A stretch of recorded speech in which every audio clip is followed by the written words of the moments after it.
ang sabi po niya, nakasanayan na daw po niya dito sa atin sa Pilipinas. Hindi naman siya Pilipino eh. Tama ba yun, Cassie? Iba yung Filipino, Chinese. Hindi naman siya Pilipino, Chinese siya eh. Pagkat dito sa Pilipinas, nabibili niya ang ibang opisyal dito ng pera. You have been an undesirable alien for 25 years, but you are able to put up a big business in this country. Niloloko mo kami mga Pilipino. Mr. Chair, kukumpiskain na lang yung yaman ito at pauwi na sa China ito. Dr. Winston, wag mong palabasin yan. Yan si Mr. Tony Yang. Nakukunwaring walang alam, pero napakaraming alam niyan. Ayaw niya magsalita ng totoo eh. Parang si Alice, parang si Kat.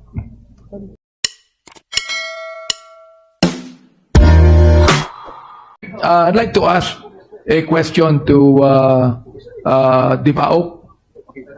Mr. Casio, are you aware that there is a Pogo Hub somewhere in Bulacan? We are not aware of a hub, Mr. Chair, but there are reports supposedly of an applicant, if I am not mistaken. There are reports. Yes, sir. Okay. Do you know a certain Mayor Cholo Bilago? Not personally, Mr. Chair. Not personally. But have you heard that in his own place there is a Pogo Hub or what you call it? We will have to double check the report submitted to us by PAGCOR if the pertained POGO operations in Bulacan is in his place. But I have no personal knowledge, Mr. Chair. Can you check that, please? Yes, sir. We will check the reports given to us by PAGCOR, sir. I would like to ask Alice Goo. Kilala niyo po ba? Kilala niyo si Cholo Bilago? Your Honor, yes po, kilala ko po. Kilala mo siya? Opo, kilala ko po. Kilala mo rin si Jeffrey Samson? Yes, sir, one more time po. Sorry po, ano pong pangalan? Jeffrey. Jeffrey Samson po, hindi po. Teka. Tinan ko maigi kung tama yung ano ko ha. Pero, gaano mo kilala si Cholo Bilago? Your Honor, kilala ko po siya bilang mayor po ng San Rafael, Bulacan. Matagal mo na siyang kilala? Hindi po. JP Samson. Kilala mo ba siya? Yes po, Your Honor. Siya ba ay business partner mo? Your Honor, hindi naman po business partner. May mga, yung mga commission po ng mga cars po before. Kilala mo rin siguro si General Bong Karamat, di ba? Yes po, Your Honor. Yung wife po niya, mayor po. Sino? Si Mayor Maya? Hindi. Kilala mo si General Bong Karamat. Opo, yes, Your Honor. Paano mo siya nakilala? Nakilala ko po siya, Your Honor, through his wife po. Ilang taon mo nang kilala si Mayor Cholo? Mayor Cholo, parang last year lang po. Last year lang. Opo. How about Jeffrey Samson? JP Samson, matagal ko na po kakilala. Mr. Chair, I would like to make a motion that we invite these two personalities in our hearings on Season 2, Mr. Chair. Comsec, please take note of the names mentioned by Congressman Abante and to be invited in our next committee hearing. Kay Tony Yang, you're still very young. Tony Yang, how old are you now? Saan yung ating interpreter dyan? Ilan taong ka na? 55 o 54. 55, 54. 1970. Can I have the interpreter here, please? So, I just would like to ask, ano?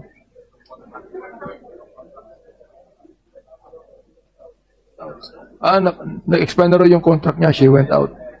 Pero naiintindihan mo ba yung sinasabi ko? Konti lang, no? Konti lang, no? Ito, tatanungin kita. Kanina, sabi mo na naging maganda ang negosyo mo dahil meron kang nagtrabaho ka, may perseverance ka. may integrity ka. Yun ang sabi mo kanina, di ba? Oo. Bakit dito ka sa Pilipinas nagnegosyo?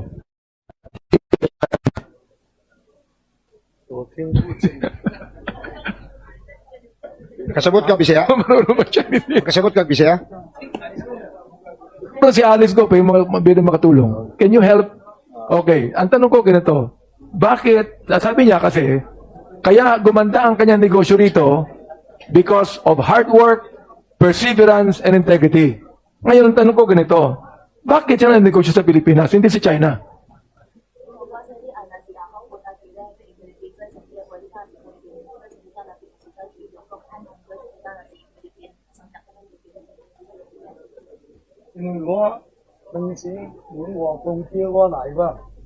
Mr. Chair, can we hear Alice Go speak in Chinese?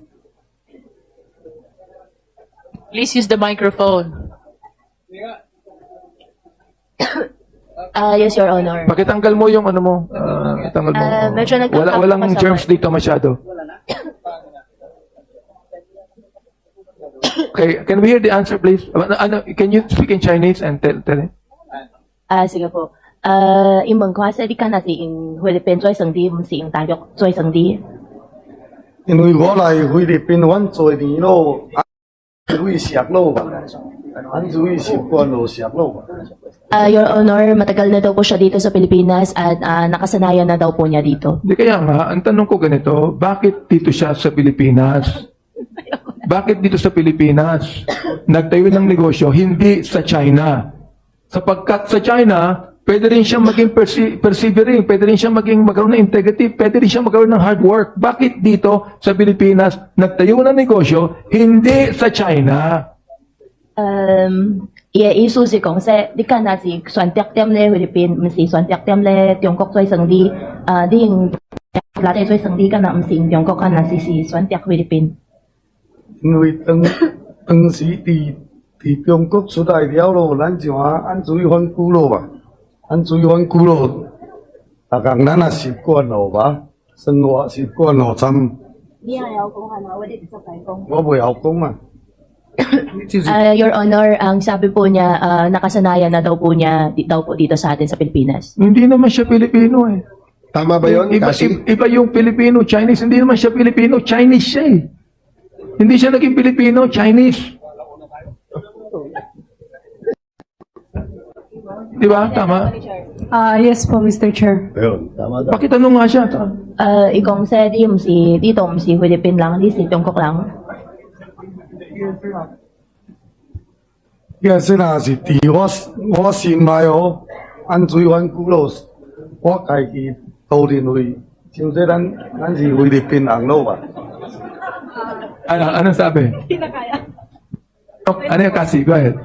一直即是第一問你講說，為什麼你選擇菲律賓唔是大陸？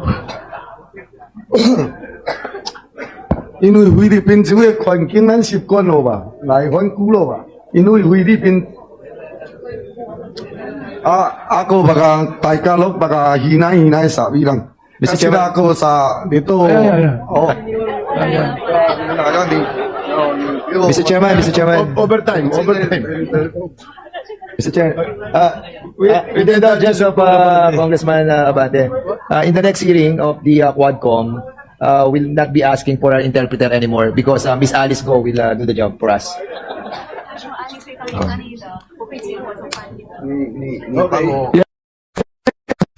Oh. Okay, 继续. Let's continue. Di bale, sasagutin ko na lang. You tell him ha, sapagkat dito sa Pilipinas, nabibili niya ang ibang opisyal dito ng pera. Meron ba siyang kaso sa China? Meron siyang kaso? Wala pa. May kaso. Wala pa daw. Wala eh. Wala kang kaso? Wala. Pero mo, alam mo yung kaso? 你在中国没有案件？没有啊。他说什么？在中国没有案件。 Kita nyo? Nahuli natin. Ano na mag-Tagalog to? Nakakaintindi. 你听得懂？ Huling-huli. 有些一点懂，有些不懂，有些懂要说不出来。 Yeah, sometimes I understand, sometimes I don't, and sometimes I cannot express myself. Oo. Sabi niya wala siyang kaso sa China. Correct. Yeah, 所以你在中国没有案 pero 件。 dito may kaso na siya. 但是你在这里有案件，你在这里菲律宾有案件。什么案件啊？ Anong case daw po? Anong kaso daw po? Teka, pakisabi nga, Mr. Casio, yung kaso niya. Immigration law. Pakisabi. Mr. Presentation, so he is now dubbed and he is alleged to be an undesirable alien. 哦，就是不接受不欢迎的外国人。啊？你在菲律宾不是不受欢迎的外国人。哦，Oh. Can you imagine, you have been an undesirable alien for 25 years, but you are able to put up a big business in this country. Niloloko mo kami mga Pilipino. Yun ang ibig sabihin. Pakisabi nga sa kanya, niloloko kami mga Pilipino. Niloloko mo kami. 他说什么？ Sabihin mo, alam niya eh. Teka, alam mo, di ba? Niloloko. Alam mo yung niloloko? 他说什么？ Kunyari ka pa eh. Niloloko mo ko eh. 你在骗我们菲律宾人，他是这样说。因为我今 No, 我今天没有骗他们。 I'm not really a loco. I am not the loco. Hindi ko siya sabihin, loko-loko siya. I'm not loco. Ang ibig sabihin, niloloko niya ang Pilipino. He is making a big fool sa mga Pilipino natin. Pakisaya mo nga sa kanya, please. 你在当我们菲律宾人是白痴，你在骗我们。因为我今天 No 我不知道他怎么这样想我。 I don't know why you're thinking of me in that way. Ha? I don't know why you're thinking of me in that I don't way. know why you're here. 他说什么？我不知道你怎么懂得我刚才说的。他们说你是我们菲律宾人。然后 Kung ako, Mr. Chair, 哦，今天 kukumpiskain na lang yung yaman nito at pauwi na sa China ito. Anyway, as we conclude this 7th hearing tonight, and we are going to start with season 2 with our teleserye in Congress, I am deeply disturbed, Mr. Chair, by the testimonies we have heard thus far. The narratives of our witnesses reveal a troubling reality, a reality where little value is placed on human life. It is with a heavy heart that we are confronted with this painful truth of men and women in uniform who have sworn before God and before men to serve and protect the Filipino people were transformed from being agents of justice into agents of injustice just because of the love of money. As it says in Galatians chapter 6 verse number 7, and I quote, "Be not deceived, God is not mocked, for whatsoever a man soweth, that shall he also reap." It's just like what Congressman Romy Acob said, this is now the time of reckoning. It serves as a powerful reminder that every action has corresponding consequences, and that those who commit evil will eventually face judgment, no matter how they try to hide from human law. One may be able to evade the judgment of men, but no one will be able to avoid the judgment of our Lord. Based on the testimonies and evidence we have gathered, this representation reiterates the recommendations that, in my view, can address the issues we have unearthed as regards extrajudicial killings. Number 1, enact a law which defines extrajudicial killings committed by any public officer, personal authority, or agent of a personal authority as a heinous crime. Extrajudicial killing may be defined as, I quote, any killing other than that imposed by the state pursuant to the provisions of the Constitution of heinous crimes, end of quote. The penalty of life imprisonment shall be imposed upon those who may be held liable for the offense. It shall also define salvaging as murder or killing committed or ordered by any person, public officer, personal authority.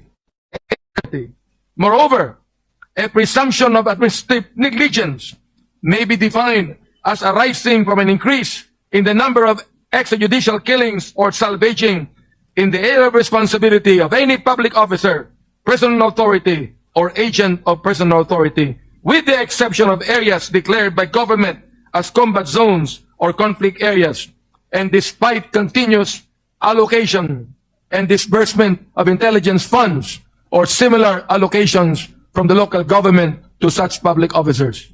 This proposed law will send a clear message that such violations of the right to life does not have a place in our society. Number 2, provide reparation and compensation to victims of extrajudicial killings. The state, as duty bearer, must recognize the human rights violations committed against the victims of extrajudicial killings, torture, and other gross human rights violations committed during the war on drugs, and even here, as we talk about gambling, pogo. The state must also provide reparation, compensation, monetary and non-monetary psychosocial rehabilitation, and other effects to the victims and their next of kin. It is our duty to offer some measure of solace to those who have suffered unimaginable loss at the hand of government agents. Number 3, strengthen the Commission on Human Rights and grant it full authority to act on complaints or motu proprio in all cases of human rights violations. I already have filed this bill, Mr. Chair. The CHR, as an independent office created under the 1987 Constitution, must be given such other powers and functions to investigate other cases of violations of human rights that should fall within the authority of the Commission. The Commission must be provided an effective and expanded structural, operational, and functional independence, fiscal autonomy, to ensure prompt, immediate, and unrestricted discharge of its functions, and the power to issue injunctive relief and legal measures. It must also be given rightful access to police documents, right to receive regular reports on drug-related killings from concerned agencies, right to conduct unhampered investigations, and right to prescribe criminal and administrative penalties for non-compliance of concerned agencies. This will empower the Commission to pursue justice with more vigor. Number 4, review Republic Act number 8551, otherwise known as the Philippine National Police Reform and Reorganization Act of 1998, and the PNP Operational Guidelines on Rules of Engagement. In the exercise of its oversight function, Congress must make a close scrutiny and review of PNP laws and guidelines. In particular, Section 39 on the powers and functions of the Internal Affairs Service of the PNP and its conduct of motu proprio automatic investigations involving different incidents, and especially those instances where the established rules of engagement have been violated. It is time to reevaluate the policies of the police institution that have allowed these abuses to occur. Number 5, create an independent and impartial mechanism or commission to investigate and bring perpetrators of drug-related extrajudicial killings to justice. The establishment of a commission to hold to account the violators of human rights in the anti-illegal drugs policy and ensure that those with command responsibilities be held accountable must be considered. Parenthetically, the Commission may also be directed to institutionalize for providing adequate redress and reparation for the victims and their kin, including rehabilitation and support services such as access to safe houses, legal aid resources, and social and health care services. And number 6, file appropriate charges against personalities who may have committed crimes in the war on drugs during the Duterte administration. And even today, corollary to legislative powers of Congress to enact laws and to conduct inquiries in aid of legislation is to cognate action of recommending for prosecution those erring individuals who may have violated our laws. I firmly believe that the rule of law is the foundation of all of our basic rights, and where there is a culture of impunity, no rule of law could ever exist. Kaya mga kasama, sama-sama tayong lalaban sa kadiliman at sa kasamahan. Hanggang sa muli nating pagkikita, abangan ang susunod na kabanata. Maraming salamat po sa inyo lahat. Point of order, Mr. Chairman. Really, point of order. What is the point of order? I am a bit shocked when our co-chair, Chairman Abante, have delivered his closing remarks because we haven't closing yet. We're not about to close yet because there are still matters to be discussed. And deliver your long closing remarks, thereby granting us no recourse but to deliver our short message. Kasi nga, masyado mahaba po yung inyong delivery. I have no objection, Mr. Chair, as long as our colleagues would vote on what Congressman Fernandez just said. Wala pa po tayong closing remarks, so we will be discussing the admin matters first. Am I correct, Mr. Chairman? So, before admin, we'd like to recognize Senior Deputy Speaker Don Gonzales. Thank you, Mr. Chairman. Meron pa akong tanong na closing remarks ng aking Chairman Abante. Tataka lang ako. Alice sa Pogo at Kashi, paano nagbabayad yung, di ba sugal yan, di ba? Nagre-remit yung pera from Pogo to China. Sinong representative na nangungulekta sa mga pera ng Pogo papunta sa China? Mr. Chair, how I wish to answer pero I really have no idea po talaga. You have no idea. I have no idea po talaga. Kasi alam mo, nakakapagtaka eh. Alam mo, paano pinapadala yung mga pera, yung Chinese new one ba yung pera sa China, di ba? From China, papadala sa Pilipinas. Di ba? Ngayon, pag darating yung pera dito, CNY, papapalit mo ng pesos. Ngayon, saan kinukuha yung perang yun sa pang-construct ng mga pogo? Halimbawa, ikaw, meron kang lupa sa Bamban, sa Porac. Saan galing yung pera? Galing ba sa China? Yung pera na yun, CNY ba yun to pesos? Your Honor, doon Hindi sa ko rin maraming sagutin. actually, honestly, kung alam ko lang, sasagutin ko po talaga. I think it's better po na yung mga Chinese ang sumagot po talaga dyan kasi sila po yung nagbabayad sa mga contractor. Never ko naman po nakausap ang contractor nila kaya hindi ko po alam kung paano po sila nagbayad. Kaya nga tinan mo kung meron kang 46 billion, allegedly, 46 billion, saan galing yung 46 billion na yun? Pesos. AMLA. Sabay may AMLA dito? AMLA. Hindi nyo, paano nyo machi-check yun? Hindi dadaan ng bangko yun. Manggagaling sa China yung pera, pero papapalit ng peso dito yung China. Sir, kung sa bangko po, kung yan ay na-transact, marireport po yan as long as more than 500,000. Kung yan naman ay money exchange, marireport din po sa AMLAC, sir. So, hindi money exchange, hindi sa bangko. Ang nakakapagtaka dito, from China to Philippines, di ba? Pero pag papadala ka ng pera sa China, pulis lang, pwede nang i-freeze yung pera mo sa China, di ba? Unlike here, may proseso pa. Di ba? Bawal sa China yon. Kaya dito, ang tanong ko lang, naglalaro sa isip ko noon pa, paano makakapagbenta, makakabili ng mga properties, ng mga lupa, makakapag-build ng mga malalaking gusali all over the country, kung gagamitin nila, Chinese new CNY. Yun ang tanong ko. Paano na i-convert yung Chinese na pera sa pesos? Sino ang representante ng mga Pilipino Chinese businessman na magpapalit ng pera sa atin? Ang hirap sagutin nun Ako hindi ko masagot Paano ka magbabayad ng multi-billion dito? Na may construction kang pogo sa Bamban, pogo sa Porac, pogo sa Cagayan de Oro, pogo sa lahat ng bansa. Alice, di mo ba talaga alam yun? Paano yun? Your Honor, hindi ko po talaga alam. Alam mo, ang hirap talaga. Ito, AMLA na kayo AMLA na kayo, pero hindi dumadaan sa bangko yan. Sa computer lang, na internet, doon dumadaan yung pera. Yun ang galing ng China. Ipapakita ko sa inyo. Yung proceeds ng pera sa Pogo, yung fees at winning, pera from China, ipapadala yan sa China. Tapos, yung personal na account nila, ipapadala, halimbawa, I'm not saying si Cassandra o si Alice, ipapadala yan sa pera nyo. Pero hindi dadaan yan sa bangko. Paano mo babayaran yung mga supplier mo? Paano mo babayaran yung mga kontraktor mo? Kung saan nanggaling yung pera mo? Yung Pogo money, tama ba? Tapos yung China ngayon, papadala dito peso na.